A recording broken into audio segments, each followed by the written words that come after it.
कभी कभी जिंदगी की सबसे बड़ी दौलत पैसों में नहीं बल्कि मेहनत और सच्चाई में होती है।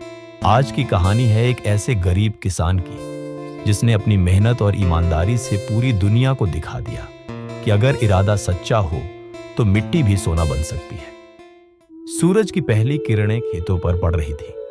गांव के किनारे एक छोटा सा घर था। वहीं रहता था एक गरीब किसान रामेश्वर। उसके पास थोड़ी सी जमीन थी और बहुत सारे सपने। हर सुबह रामेश्वर जल्दी उठता था, कंधे पर हल रखता और खेत की ओर चल देता। उसके चेहरे पर थकान नहीं, बस उम्मीद होती थी।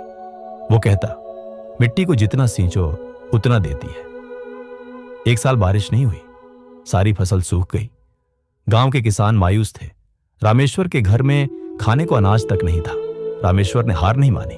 वो बोला, अगर आसमान से बारिश नहीं हुई तो मैं अपने पसीने से खेत सींचूंगा। उसने खुद कुआं खोदा और पानी निकालने लगा। धीरे धीरे मिट्टी ने साथ देना शुरू किया। छोटे छोटे पौधे उगाए। गांव वाले हैरान थे, रामेश्वर के खेत में तो हरियाली है। रामेश्वर रोज खेतों में काम करता रहा। धूप, पसीना और भरोसा, यही उसकी पूंजी थी। फसल बड़ी होती गई। खेत में हरियाली फैल गई जैसे कोई त्योहार हो। एक दिन उसका बेटा बोला, बाबा, आप रोज इतनी मेहनत क्यों करते हैं? रामेश्वर मुस्कुराया और बोला, बेटा, अगर किसान रुक गया तो दुनिया भूखी रह जाएगी। अब रामेश्वर ने अपने खेत में नई तकनीक अपनाई। वो गोबर से जैविक खाद बनाता, बारिश का पानी जमा करता और गांव के बच्चों को खेती सिखाता। एक दिन अधिकारी उसके खेत देखने आए। उन्होंने कहा, रामेश्वर, तुमने मिसाल कायम की है। राज्य सरकार ने उसे सम्मान दिया। रामेश्वर अब पूरे गांव के लिए प्रेरणा बन गया।